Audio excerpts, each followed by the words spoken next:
Offer صاحب آپ کا بہت شکریہ، آپ نے ٹائم دیا. تو سب سے پہلے تو مجھے یہ بتائیں کہ یہ جو آج معاملہ ہوا اس کے اوپر تھوڑا سا بتائیں.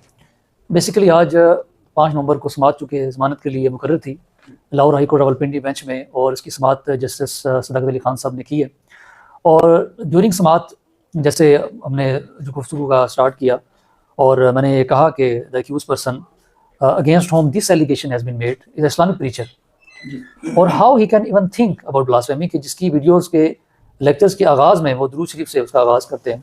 تو یہ میں نے کہا، اور پھر اجازت لی کورٹ میں ایف آئی آر کو پڑھنے کی. اور جب ہم اس کانٹینٹ پہ، اس ورڈنگ پہ پہنچے جس پہ ایف آئی آر ہوئی ہے، جس کے بارے میں کہا گیا کہ بلاسفیمی ہے، تو وہاں پر جج صاحب کا بھی کہنا تھا کہ چونکہ جو آرڈر ہے اس میں وہ تمام اینیکسرز اور تمام چیزوں کو اگنور کیا گیا ہے، حقائق کو، فیکٹس کو اگنور کیا گیا ہے، تو کیوں نہ اس فیصلے کو دوبارہ اس پٹیشن کو ریمانڈ کیا جائے اور سیشن کورٹ کو بھیجا جائے کہ وہ دوبارہ سے اینیکسرز کی بنیاد پر دوبارہ سے فیصلہ دیں. تو بیسیکلی یہ کیس جو ریمانڈ ہوا ہے، سیٹسفائڈ ہوا ہے، اور جو آرڈر تھا، جو سیشن کورٹ کا سابقہ جو آرڈر جس پہ ضمانت خارج کی گئی تھی، اس کو سسپینڈ کیا گیا ہے، اور دوبارہ سے اس کو آرڈر کرنے کے لیے کورٹ نے ڈائریکشن جاری کی. اچھا، اس میں جو ہمارے مخالفین ہیں، اب ان کے بارے میں میرا خیال زیادہ بات تو نہیں کرنی چاہیے. علماء بھی اس میں شامل ہیں، علماء سے ہم توقع تو نہیں کرتے کہ وہ جھوٹ بولیں گے، لیکن یہ بات مجھے مسلسل فون آ رہے ہیں، لوگ جو انہوں نے ویڈیو بنا کے چڑھائی ہے اس میں علماء بھی بیان کر رہے ہیں کہ جن کی پوٹیشن خارج ہو گئی ہے. تو وہ جو ہے نا، اس کے بارے میں کیا فرق ہے؟ دیکھیں، مس انفارمیشن کسی بھی طرح سے نہیں پھیلانی چاہیے، خواہ وہ کوئی بھی ہو. ہمارے لیے قابل احترام ہے علماء کرام اور مفتیان کرام سے ہماری بڑی محبت ہے، عقیدت ہے ان کے ساتھ، لیکن جب اس طرح سے آپ ذاتی رنجش کی بنا پہ ایسی مس انفارمیشن پبلک میں پھیلائیں تو یہ بھی بڑی زیادتی ہے.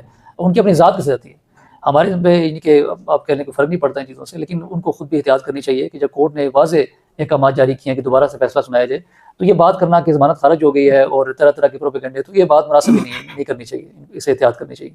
اچھا، اس کے ساتھ ہی آج 5 نومبر کو اسلام آباد ہائی کورٹ میں ڈاکٹر اسلم خاکی صاحب نے اسلامی نظریاتی کونسل کے جو فیصلے کو چیلنج کیا تھا، اس کی بھی ہیئرنگ تھی. اس میں پروسیڈنگ کیا ہوئی؟ ہم نے اس میں ہم فریق بن گئے تھے، اور ہماری بھی چونکہ اس میں بطور پارٹی ہم اس میں شامل تھے، ہمارے ایسوسیٹ وہاں پر ہماری ٹیم کا جو حصہ ہیں وہ وہاں اپیئر ہوئے ہیں. اور آج جو نظریاتی کونسل کی طرف سے جو وکلاء اس میں پیش ہوئے تھے، ان کی طرف سے یہ پلی لی کی تھی اور ایک ایڈجرمنٹ سیک کی گئی ہے کہ مزید ہمیں موقع دیا جائے ہمیں کمنٹس جمع کروانے کے لیے. تو 1 ہفتے کا ٹائم ان کو دیا گیا ہے، موسٹ پروبلی نیکسٹ ویک میں منگل بدھ کے لیے وہ فکس ہوگی. تو 1 ہفتے میں کورٹ نے کہا ہے کہ آپ نے کمنٹ سبمٹ کریں، اور سرزنش بھی کی ہے اس حوالے سے ہائی کورٹ مسند کیانی صاحب نے ان کو کہ آپ نے جو ہے یہ فیصلہ جو دیا ہے، یہ اوپینین کس تناظر میں اس کو دیا ہے، آپ نے جوریسڈکشن کے خلاف جاتے ہوئے آپ نے اس کو کیا ہے. تو وہ اس حوالے سے بھی معاملہ جو ہے وہ زیر غور ہے. امید ہے کہ نیکسٹ ڈیٹ پہ نظریاتی کونسل کا جو یہ معاملہ ہمارے سامنے وہ بھی null and void that will be declare illegal. اچھا، اسلامی نظریاتی کونسل کے بارے میں ویسے بہت سی باتیں میں نے بھی اس میں کئی ویڈیوز میں بات کیا ہے، لیکن آپ اوور آل اسلامی نظریاتی کونسل کے فیصلے کے بارے میں جو نمایاں جو باتیں ہیں جو انہوں نے ایلیگیلٹی اور کانسٹیٹیوشن کے اگینسٹ جا کے باتیں کی، ایک دو چیزیں اس میں نظریاتی کونسل نے جو فیصلہ جو دیا ہے، ایک رائے جو دی ہے، وہ رائے کسی بھی طرح سے اگر ہم اس کو دیکھتے ہیں تو وہ تو ایک تو انکمپلیٹ تو ہے ہی ہے، لیکن انہوں نے ایک رستہ بھی ہموار کیا ہے. انہوں نے کلیئر کیا ہے اپنے اس مقدمے کو. انہوں نے کہا ہے کہ یہ چیزیں جو ہے وہ نقل کفر پر مشتمل ہے مرزا انجینئر کی، اور یہ نقل کفر کن جگہوں پہ کہا جا سکتا ہے وہ بھی انہوں نے بتا دیا. اس کی ایکسپلینیشن بھی انہوں نے کی ہے، رد کے طور پہ، شہادت کے طور پہ، تنبیہ کے طور پہ ان کو کہا جا سکتا ہے. تو جب اس طرح کی وضاحت خود سے انہوں نے کر دی ہے، اور ساتھ انہوں نے بڑی حیران کن بات لکھی کہ یہ چونکہ جملے نقل کفر کی بنیاد پر ہیں، لیکن چونکہ انہوں نے بار بار دہرا دیے ہیں اس لیے تعزیری سزا کے مرتکب ہو گئے. تو یہ بڑی حیران کن ہے. نظریاتی کونسل کی جو وہ سیلف کنٹراڈکٹری اس کا کانٹینٹ ہے، اور وہ فیوچرسٹک ہے، مستقبل کے حوالے سے اس میں چیزیں ہیں. لہٰذا نظریاتی کونسل کی جو ان کی اپنی جو ایک اتھارٹی ہے، آپ کہہ لیں جو ریسٹرکشن ہے ان کی، یا جو ان کا اختیار ہے، وہ بھی آرٹیکل میں بڑا کلیئر، ہمارا آئین میں کلیئر ہے. ان کے آرٹیکلس 228, 30, 29 کو ہم دیکھ لیں تو بڑا کلیئر ہے. تو وہ انہوں نے اس سے تجاوز کیا ہے، اوور آل ہر صورت میں تجاوز کیا، تو وہ کسی بھی طرح سے جسٹیفائبل نہیں ہے. لیکن اس میں یہ آپ نے بڑی زبردست بات کی، انہوں نے تو بیسیکلی ایک چیز ایک لحاظ سے تو یہ بات انڈورس کر دی نا کہ نقل کفر جو ہے وہ ٹھیک، وہ اس میں کوئی ایشو نہیں ہے، اور یہ نقل کفر ہے. یہ اگر انجینئر صاحب کی خدا نخواستہ اپنی رائے ہوتی تو پھر تو معاملے اور ہوتا نا. اس حوالے سے تو انہوں نے ایک لحاظ سے. اور اس میں ایک اور انٹرسٹنگ بات بھی آپ کو سلائڈ کروں، اس میں انہوں نے ایک بات اور جو کہی ہے وہ یہ انہوں نے کہا ہے کہ مرزا انجینئر صاحب نے اس سے پہلے بھی کئی دفعہ مختلف ویڈیوز میں مختلف باتیں کہی ہیں جو کہ ان کے وہ جملے بھی نقل کفر پر مشتمل تھے. اور وہ سابقہ تو نظریاتی کونسل کے پاس جو میٹر ریفر ہوا تھا وہ تو ایک میٹر کو ریفر ہوا ہے. تو انہوں نے سابقہ تمام ویڈیوز کو، تمام گفتگو کو نظر میں رکھا، اور ساتھ انہوں نے یہ بھی لکھا کہ NCCIA نے جو ہمیں ارسال کیا ہے جو مراسلہ، اس میں انہوں نے کہا کہ جو فتاوی جات جو لگائے گئے ہیں وہ تو لگائے گئے ہیں سارے جو انجینئر صاحب کے حق میں جاتے ہیں، ہمیں تو چاہیے تھے وہ جو ان کے خلاف جاتے ہیں، تو ہمیں تو وہ نہیں چاہیے تھے جو ان کے حق میں ہیں. تو بیسیکلی فتاوی جات کی بات لکھنا ہی نظریاتی کونسل کے لیے ٹھیک نہیں ہے. آپ کے پاس ایک میٹر کو ریفر کیا جانا خواہ وہ اگینسٹ دا لا ہے، لیکن ایک میٹر اگر آپ کے پاس آ گیا ہے تو آپ کو فتاوی جات کی ضرورت کیا ہے؟ آپ تو خود کونسل ہیں، آپ نے وہ تو فتاوی جات کو دیکھنا ہی نہیں ہے، آپ نے تو اپنی مائنڈ سیٹ سے ایک اوپینین دینی تھی، تو آپ انتظار کرتے رہے کہ اوپوننٹ سائڈ سے، اور پھر وہ ہم نے لگائی نظریاتی کونسل میں، وہ اب دیکھ لیں کہ ان کے ایک ممبر نے سیلیبریٹری پکچرز بھی لگائی ہیں کہ یہ ہم نے بڑا کام کر دیا اور چیزیں. اچھا، اس میں یہ تو بڑی زبردست بات آپ نے کی، لیکن اس میں ایک پہلو یہ بھی ہے کہ اسلامی نظریاتی کونسل کے ایک ممبر نے بیرسٹر عتیق صاحب نے، عتیق الرحمان صاحب، انہوں نے ایک پوڈ کاسٹ میں جس میں وہ یہ فرما رہے ہیں کہ انجینئر صاحب نے تحریف قرآن کی ہے، ان پہ الزام انجینئر صاحب کی تحریف قرآن کا اوور آل اسلامی نظریاتی کونسل نے اپنے فیصلے میں لگایا اور کہا کہ اس کے اوپر کارروائی بھی کی جائے، سیکشن ایڈ کیا جائے. دوسری طرف اسی پوڈ کاسٹ میں بیرسٹر عتیق الرحمان صاحب نے خود تحریف قرآن کی ہے. انہوں نے یہ فرمایا ہے، نقل کفر نہ کفر باشد کے تحت میں کہہ رہا ہوں، میں نہیں، یہ میرے الفاظ نہیں، خدا نخواستہ یہ بیرسٹر عتیق الرحمان صاحب کے الفاظ ہیں. انہوں نے کہا کہ قرآن پاک میں ہم ان کی پاک باز عورتوں کو ہمارے پاک باز مردوں کے ساتھ اور ہمارے پاک باز مردوں کو ان کی پاک باز عورتوں کے ساتھ شادی کی اجازت ہے، نکاح کی اجازت ہے. یہ بالکل قرآن پاک میں نہیں ہے. کیا یہ تحریف قرآن نہیں؟ یہ بالکل تحریف قرآن ہے.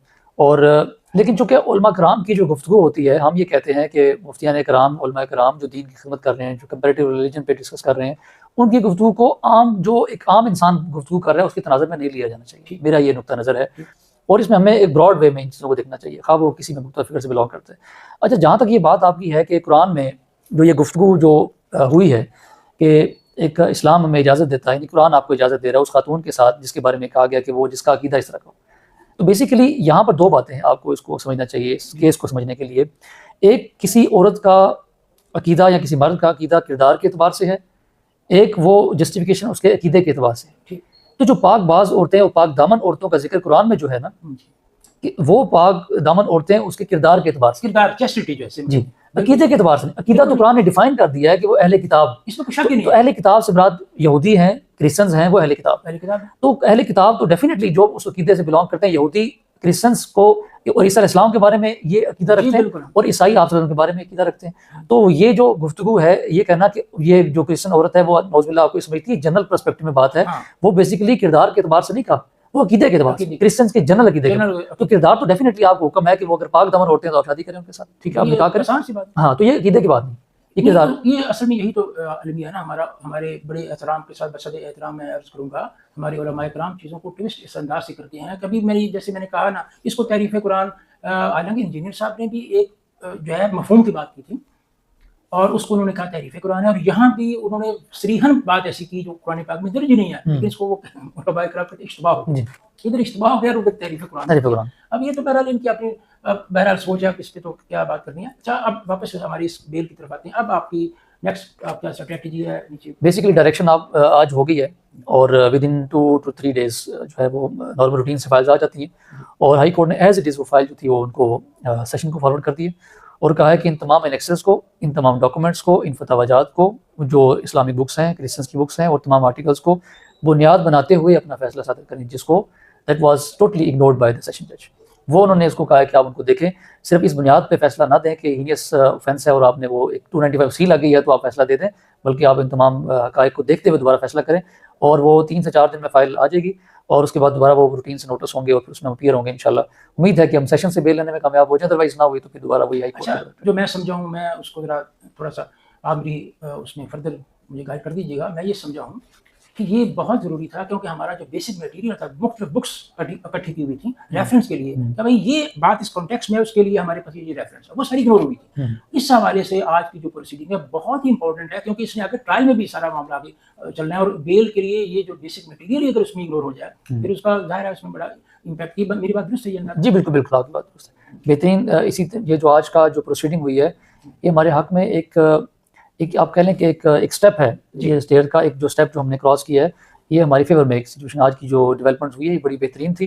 اور ہم نے اس لیے جیسے جج صاحب کی طرف سے مجھے کہا گیا کہ آپ میں ڈائریکشن کر دوں تو میں نے امیجیٹلی ان کو ہائیلی oblige کرتے ہوئے کہا کہ آپ اس کو بالکل کریں, کیونکہ وہ تمام چیزیں جو اگنور ہوئی ہیں وہ دوبارہ سے ایک دفعہ پارٹ آف فائل بنے جی وہ ایڈریس ہونے چاہیے, اور ایڈریس ہوں پھر وہ دوبارہ سے اگر وہ ہائی کورٹ میں معاملہ آتا ہے تو ڈیفینیٹلی وہ تمام چیزیں پھر ریکارڈ کا حصہ ہوں گی. اس لیے پھر ہم نے اس کو ایز اٹ از اڈاپٹ کر لیا اس چیز کو. اس حوالے سے ہم یہ بالکل بڑے اعتماد کے ساتھ کہہ سکتے ہیں کہ آج کی پروسیڈنگ جو ہے وہ ہماری فیور میں ہوئی ہے. جی بالکل ہماری فیور میں ہوئی, بالکل کسی بھی طرح سے, کیونکہ دیکھیں ہم نے تو ضمانت میں گئے تھے جی, تو ضمانت ہمیں مقصد ہے لینا کہ وہ ہو جاتی, تو انہوں نے اسی بنیاد کو دیکھا ہے کہ چونکہ پہلے جو ضمانت خارج ہوئی ہے اس میں یہ تمام حقائق جو آج ہائی کورٹ میں سامنے آئے ہیں اگنور ہوئے ہیں. انہوں نے کہا دوبارہ سے ان حقائق کو دیکھا جائے, ان تمام دستاویزات کو دیکھا جائے جو اگنور ہوئے ہیں, تاکہ دوبارہ سے اس میٹر کو پراپرلی ایڈریس کیا جا سکے.